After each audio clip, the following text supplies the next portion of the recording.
So, the world ended. Or maybe you just got really, really lost on a camping trip and your friends left without you. Either way, you're bleeding. There's dirt in places dirt should not be. And your first aid kit is either at home on your kitchen counter or being used as a chew toy by a raccoon. Welcome to the worst day of your life. I'm your host, and today we're learning how to not die from a paper cut when civilization has politely excused itself from the equation. Before we get started, check out the link in the description to download our ebook. Check out our merch, brand new Christmas stock. Use the discount code YouTube. Link in the description. Now let's get back to the video. Before we dive in, quick disclaimer. I am not a doctor. This video is for educational and emergency purposes only. If you have access to actual medical care, use it. Don't be the person who loses a leg because you want it to be authentic. But if you're genuinely stuck with nothing, this might just save your life, or at least buy you enough time to regret your life choices in comfort. Let's get into it. Here's the thing. Nobody tells you about survival first aid. It's not about being Bear Grylls. It's about being boring. The most important thing you can do for any wound is keep it clean. Not Instagram clean, actually clean. Because infection is the silent killer that shows up 3 days later when you thought you were fine. Your body is actually incredible at healing itself. It wants to survive. Your job is to not actively sabotage it by shoving dirt and bacteria into open wounds like you're making a sad sandwich. All right, you've cut yourself. Maybe on a rusty can, maybe on a sharp rock. Maybe you tried to open a coconut with a knife, and physics reminded you who's boss. Blood is happening. Here's what you do. First, apply direct pressure. Use literally anything clean or cleanish, your hand, a piece of cloth, a folded leaf, if you're desperate. Press down firmly, not gently. We're not tucking in a baby here. We're trying to convince your circulatory system to take a break. Hold pressure for at least 5 minutes. Don't peek. I know you want to peek. Don't do it. Every time you lift that cloth to check, you're breaking up the clot that's trying to form. You're that person who keeps opening the oven to check on the cake and then wonders why it didn't rise.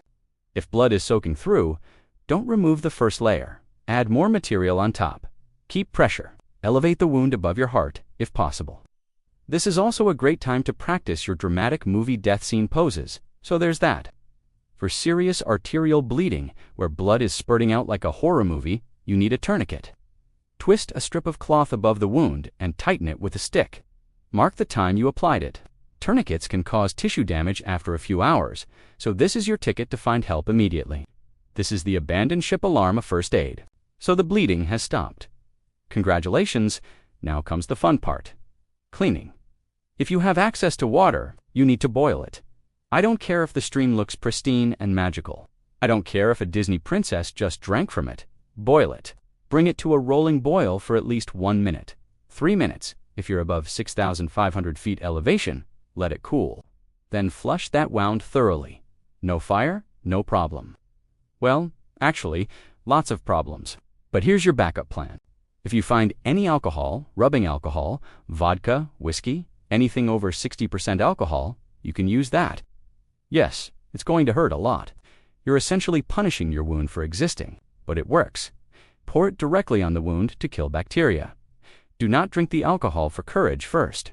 You need all of it for your wound, and you need to stay clear-headed. Sorry, salt water is your next option. If you can make a saline solution, dissolve salt in boiled water until it tastes like tears, you've got yourself a decent wound irrigator. Ocean water works too, but only if you're absolutely desperate.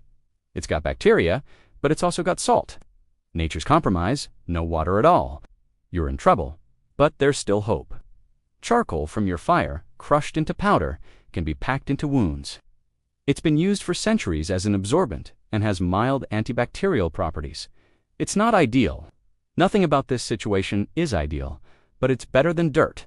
Wood ash from certain hardwoods is alkaline and can help dry out wounds and discourage bacterial growth. Do not use ash from treated wood, plastic, or anything that's not pure wood. You're trying to prevent infection, not add heavy metal poisoning to your list of problems. You need to cover that wound. Open wounds are basically an all-you-can-eat buffet for bacteria. Cloth from your clothing is option 1. T-shirts, socks that aren't too disgusting, bandanas, tear them into strips. If you can boil them first, do it. If not, use the cleanest part you can find. The inside of a hem is often cleaner than the outside. Duct tape can secure bandages if you have it. Duct tape is basically the miracle substance of survival situations. If you don't have duct tape, strips of cloth can be tied. Not too tight. You want to keep the dressing in place, not cut off circulation. Nature provides options too. Sphagnum moss has been used as wound dressing for centuries. It's naturally absorbent and has mild antibacterial properties. Find it in bogs and wetlands. It's the fluffy light green moss that looks like it belongs in a fairy garden. Dry it out if possible, then place it on the wound before wrapping it. Large, clean leaves can work as barriers. Plantain leaves, not the banana thing, the weed with the oval leaves, are traditionally used. They have anti-inflammatory properties. But honestly, any broad, clean leaf can serve as a protective layer in a pinch. Spider webs, yes, really. They're made of protein. They're naturally antiseptic, and they promote clotting. Ancient Greeks used them. You can too. Just make sure there's no spider currently using the web. This is a survival situation, not a character-building exercise in conquering arachnophobia. Here's where things get medieval. You've stopped the bleeding. You've cleaned the wound. Now you need to keep it from turning into a science experiment. Honey, if you can find it from a wild hive, is one of nature's most powerful antibacterial agents. It's been used in wound care for thousands of years. It's hygroscopic, meaning it draws moisture out of bacteria and kills them. It also creates a protective barrier. Spread a thin layer on the wound before dressing it. Yes, bees are involved.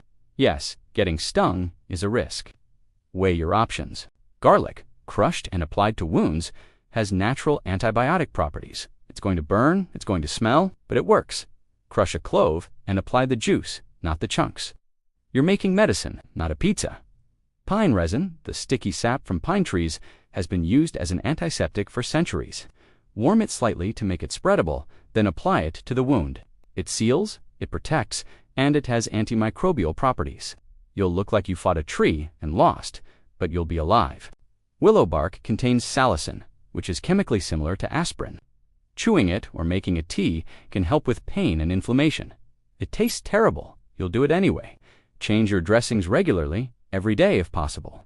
Every time you change them, inspect the wound. Clean it again. Reapply whatever antiseptic substance you're using. Burns are special.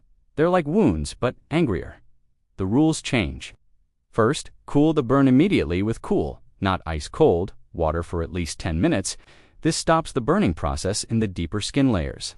If you don't have running water, soak a cloth and apply it repeatedly. Do not put ice directly on burns. Do not put butter, oil, or any folk remedy your aunt swears by. You'll trap heat and make it worse. Once cooled, cover the burn loosely with clean cloth. Burns need to breathe more than cuts. Don't wrap tightly for minor burns. Honey works here too. Aloe vera, if you can find it growing wild, is the gold standard for burn treatment. Split open a leaf and apply the gel directly. Nature's burn cream. Blisters will form. Do not pop them. They're your body's natural bandage. Popping them invites infection and increases pain. Leave them alone. I know they're tempting. Don't. Let's talk about red flags. Sometimes, despite your best efforts, things go wrong. You need to know when to abandon your DIY medical efforts and seek actual help.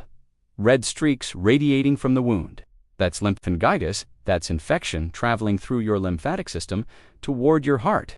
That's your cue to move. Fever, chills, or feeling generally awful. Infection has gone systemic. You're now in a race against sepsis.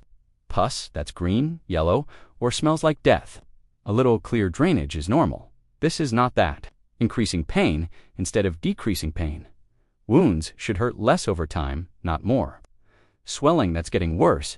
Redness that's spreading. Heat radiating from the wound. Any of these signs mean you need professional medical care immediately. Your wilderness first aid has reached its limit. Swallow your pride, abandon your camp if necessary, and get to civilization. Here's the truth. Survival medicine is about buying time. It's about keeping yourself functional until you can reach actual medical care. It's not romantic. It's not fun. It's desperate problem solving with inadequate resources. The best first aid kit is the one you bring with you. A basic kit costs $20 and weighs almost nothing. Bring it. Know how to use it. Don't be the person who needs this video's information because you thought you were too cool for preparation.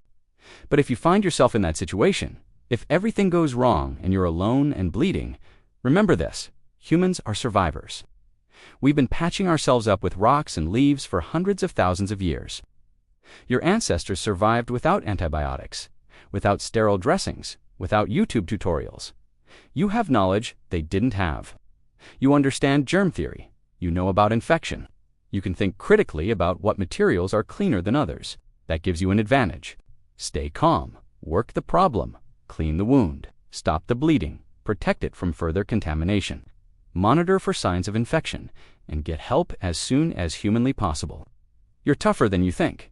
Your body wants to heal. Your job is just to not get in its way. If this video helped you, or if you just enjoyed watching someone talk about emergency wound care for 10 minutes, like it's a lifestyle choice, hit that subscribe button. Leave a comment telling me what survival topic you want covered next, and please go check your first aid kit. Make sure it's actually in your backpack and not sitting on your counter. Stay safe out there, or at least stay cleanly injured. This has been First Aid Without a Kit. Remember, the goal is to never need this information, but if you do, now you know. See you in the next one. Hopefully with all your fingers intact.